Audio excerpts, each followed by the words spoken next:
नमस्ते and very good afternoon to all of you. तो हमने लास्ट क्लास में फर्टिलाइजेशन वाला प्रोसेस जो है स्टार्ट कर दिया था। उसमें हमने सिनगैमी, प्लाज्मोगैमी, कैरियोगैमी, ठीक है, एंजीमेक्सिस, इन सब के बारे में स्टडी किया था कि सब क्या क्या चीजें हैं, कैसे होने वाली है, ठीक है। तो अभी हम सबसे पहले सिनगैमी, उसमें कितने तरीके के रिएक्शंस होंगे और किस तरीके से जो स्पर्म है एक एग को आके फर्टिलाइज कर पाएगा, उसके बारे में स्टडी करने वाले हैं, ठीक है। सबसे पहले सिनगैमी की बात करते हैं। तो सिनगैमी क्या था? फ्यूजन ऑफ गैमीट्स, यानी जो स्पर्म और एग आ रहा था उसका आपस में फ्यूजन होना, यानी सिर्फ बाहर को जो कांटेक्ट बन रहा था उसको मैंने सिनगैमी कहा था, ठीक है। अब सिनगैमी में क्या क्या होता है उसको देखते हैं। तो सबसे पहले एक्रोसोमल रिएक्शन। अगर आपको याद हो तो स्पर्म के स्ट्रक्चर में ऊपर कैप्लाइड स्ट्रक्चर था जिसका नाम था एक्रोसोम, ठीक है। उसके अंदर उसके पास बहुत सारे डाइजेस्टिंग या फिर एक तरीके से लाइजिंग वाले एंजाइम्स प्रेजेंट हैं जो कि एग की बाहर की लेयर्स को या वॉल्स को तोड़ने में मदद करते हैं ताकि जो स्पर्म है वो इजीली एग को पेनिट्रेट कर सके, ठीक है। तो सबसे पहले देखिए, a number of sperms adhere to the surface of egg, that is agglutination. यानी हमको पता है कि वजाइना तक बहुत सारे स्पर्म्स आए, उसके बाद वजाइनल कॉन्ट्रैक्शंस की वजह से चेक हुआ था जिसकी वजह से सिर्फ 200-300 अप्रॉक्स कितने ही स्पर्म ऊपर तक पहुंच पाएंगे। अभी जब जितने सारे स्पर्म्स एग के पास पहुंचेंगे, ठीक है, उस एक तरीके से सरफेस ऑफ एग पे जाके अटैच कर देंगे और अटैच करेंगे उस प्रोसेस को अपन बोलते हैं एग्लूटिनेशन रिएक्शन और एग्लूटिनेशन, ठीक है। तो जैसे स्पर्म एग के साथ आके जुड़ा या अधेयर किया उसको अपन ने बोल दिया एग्लूटिनेशन, सिर्फ अटैच किया है। So the release of hydrolytic enzymes for the sperm lysins which include, second क्या काम हो रहा है एक्रोसोमल रिएक्शन में? अधेयर होने के बाद जैसे ही एक्रोसोम टच हुआ तो क्या रिलीज करेगा? अपने हाइड्रोलिटिक एंजाइम्स को रिलीज करेगा। अब वर्ड को ब्रेक करना सीखिए, हाइड्रोलिटिक, ऐसे एंजाइम जो एक तरीके से किसी वॉल को कट करने में मदद कर रहे हैं, लाइट कर रहे हैं, किल कर रहे हैं या तोड़ रहे हैं, ठीक है। For sperms lysine which include, ठीक है। तो सबसे पहला है हाइलुरोनिडेज, नाम कह रहा है हाइलुरोनिडेज, हाइलुरोनिक एसिड। इफ आपको याद हो तो फॉलिकल जो सेल्स हैं, ओवम के आसपास जो फॉलिकुलर सेल्स रहते हैं, ठीक है, उनमें हाइलुरोनिक एसिड होता है ताकि वो जो एक एक फॉलिकल सेल वो आपस में जुड़ा रहे, सीमेंटेड रहे। तो अब क्योंकि हमको उसको तोड़ना है तो एक ऐसा एंजाइम लाना पड़ेगा जो हाइलुरोनिक एसिड को तोड़ सके, दैट इज हाइलुरोनिडेज, ठीक है। So it dissolves the hyaluronic acid responsible for cementing the follicle sales. क्या किया इसने? जितने भी फॉलिकल सेल थे उनके बीच में जो सीमेंटिंग मटेरियल था हाइलुरोनिक एसिड, उसको डाइजेस्ट करवा दिया, ठीक है। तो एक पार्ट तो टूट गया।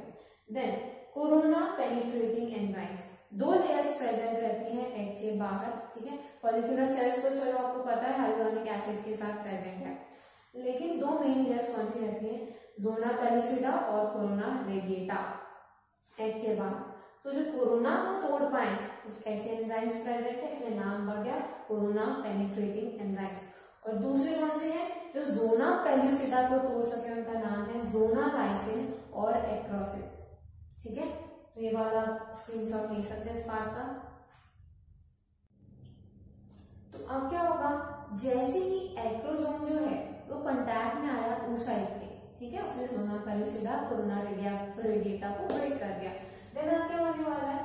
जो एक्रोसोम जैसे ही oocyte के टच में आया तो oocyte को स्टिमुलेट कर देगा और स्टिमुलेट करके क्या करेगा? आगे की तरफ एक तरफ मूव करवाएगा जिससे बनेगा क्या? एक फर्टिलाइजेशन कोन, यानी कोन का फॉर्मेशन हो रहा है। जहां स्पर्म की एंट्री हुई ना वहां की तरफ एक कोन बनाया जा रहा है जिसको बोल दिया फर्टिलाइजेशन कोन, ठीक है।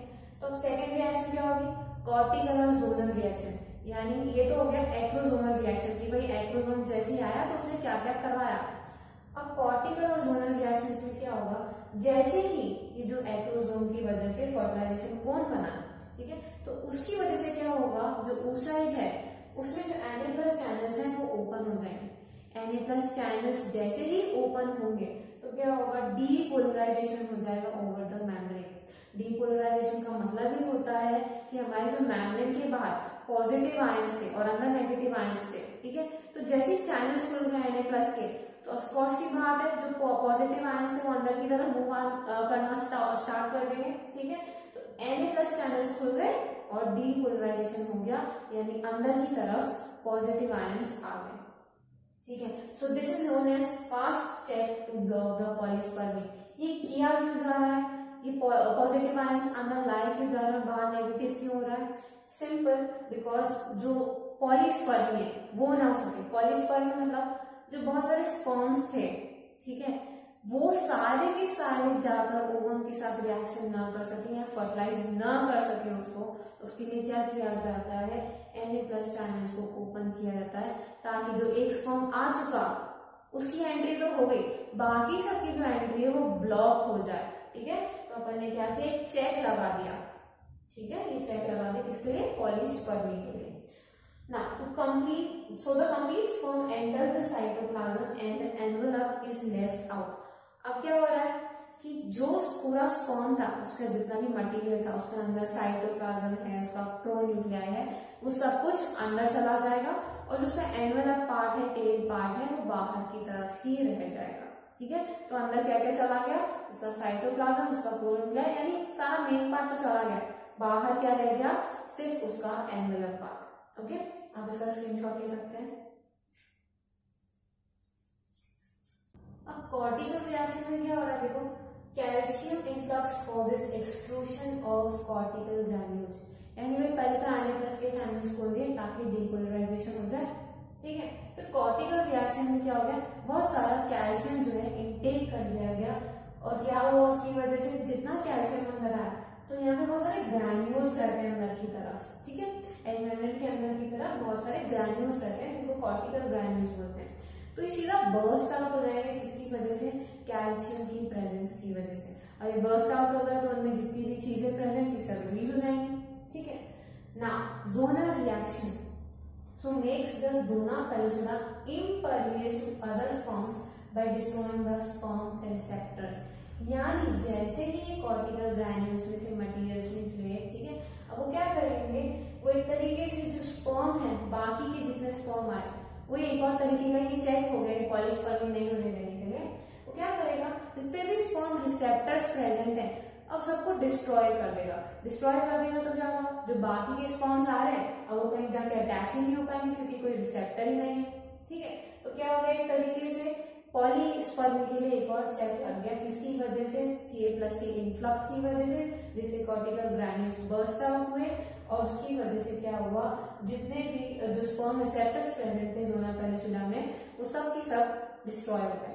ठीक है, तो अगर हम समझे कि ये एक ओवम का स्ट्रक्चर है, ठीक है, सबसे आउटर मोस्ट जो लेयर दिखाई दे रही है हमको, दिस वन, ठीक है, दिस इज कोरोना रेडिएटा, इसके अंदर की जो लेयर है दैट इज जोना पेलुसिडा, यानी सबसे बाहर कोरोना रेडिएटा, फिर जोना पेलुसिडा। ठीक है, उसके बाद जो मेम्ब्रेन्स आती है, एग की मेम्ब्रेन है, इनको हम विटिलाइन मेम्ब्रेन या एग मेम्ब्रेन भी कहते हैं। ठीक है, विटिलाइन मेम्ब्रेन लिख दिया गया यहाँ पे, या फिर एग मेम्ब्रेन। इन दोनों के बीच की जो स्पेस रहती है उसको बोलते हैं प्री विटिलाइन स्पेस। ठीक है, क्या बोला, प्री विटिलाइन स्पेस। बिल्कुल यहीं पे प्रेजेंट है रिसेप्टर्स। ठीक है, रिसेप्टर आपको दिखाई दे रहे हैं, ब्लैक जो डॉट से मार्क किया हुआ है। और अगर हम विटिलाइन मेम्ब्रेन के अंदर की तरफ जाएं तो क्या प्रेजेंट है, कॉर्टिकल ग्रैन्यूल्स। ठीक है, कॉर्टिकल ग्रैन्यूल्स प्रेजेंट है, जिनमें एक तरीके से डिस्ट्रॉय करने के लिए रिसेप्टर्स को चीजें प्रेजेंट है, केमिकल्स प्रेजेंट है। ठीक है, और अब क्या होगी, बीच वाला जो पार्ट है ये इसका एग का साइटोप्लाज्म है। अब देखिए हुआ क्या, स्पर्म की एंट्री हुई, सबसे पहले स्पर्म की एंट्री हुई, या कॉन्टैक्ट बन गया किसके साथ, सबसे outermost layer that is corona radiata, उसको डिस्ट्रॉय किया जाएगा। हमने बोला था कि एक्रोसोमल रिएक्शंस होंगी, एक्रोसोमल रिएक्शन में हाइलुरोनिडेज आएगा, कोरोना पेनिट्रेटिंग एंजाइम्स आएंगे, फिर जोना पेलुसिडा को जो पेनिट्रेट कर सके ऐसे एंजाइम्स आएंगे, तो सब क्या होगी, एक्रोसोमल रिएक्शन, यानी स्पर्म अंदर की तरफ मूव करता हो। अब क्या होगा कि सारी मेम्ब्रेन तो टूट गई, चलो हटा दो, अब क्या है, विटिलाइन मेम्ब्रेन आ गई, या फिर जो एग मेम्ब्रेन है वो आ गई। तो the plasma membrane of the egg and sperm fuses, अब ये जो मेम्ब्रेन है इसके साथ स्पर्म का फ्यूजन होगा, यानी दोनों की प्लाज्मा मेम्ब्रेन आपस में फ्यूज करने वाली है। ठीक है, अब क्या हो गया, यहाँ तक तो फ्यूजन हो गया, फिर sperm nucleus enters the egg, जो स्पर्म के पास न्यूक्लियस था, आगे का एक्रोसोम तो टूट गया, पीछे से न्यूक्लियस आ गया। ठीक है, अब वो न्यूक्लियस कहाँ एंटर कर रहा है, एग के साइटोप्लाज्म में एंटर कर रहा है, ठीक है।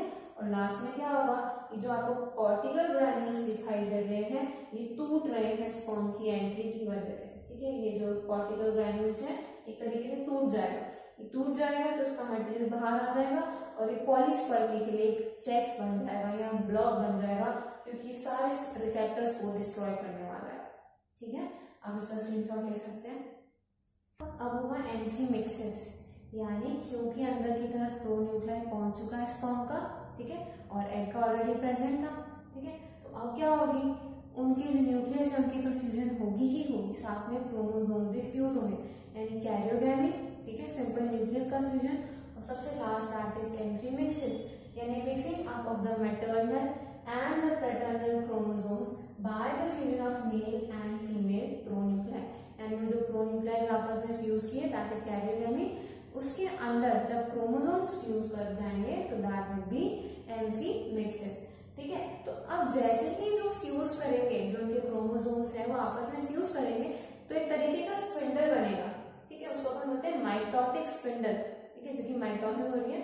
So due to this a mitotic spindle is form, ठीक है। अब ये स्पिंडल बना क्यों, ताकि जितने भी एक तरीके से क्रोमोसोम्स थे, स्पिंडल फॉर्मेशन से क्या हो रहा है, जितने भी आसपास क्रोमोसोम थे स्पर्म के वो एग में डिस्पर्स नहीं कर जाए या फैल नहीं जाए, ठीक है, उससे पहले ही स्पिंडल बना दिया जाएगा ताकि उन क्रोमोसोम्स को पकड़ा जा सके या कैप्चर किया जा सके, ठीक है। अब क्या होगा, एक्चुअल फ्यूजन होगा उन क्रोमोसोम्स का, जिसको अपन एट लास्ट एम्फीमिक्सिस बोल रहे हैं। So here during the mitosis the actual fusion of chromosome will take place to form a zygote, यानी ये स्पिंडल फॉर्मेशन किया क्यों, ताकि क्रोमोसोम पकड़े रहेंगे, उससे होगा क्या, दोनों का फ्यूजन, कौन सा, मैटरनल और पैटर्नल क्रोमोसोम्स का, जिसको हम बोल रहे हैं एम्फीमिक्सिस, और उसी से क्या बनने वाला है, जाइगोट बनने वाला है, ठीक है।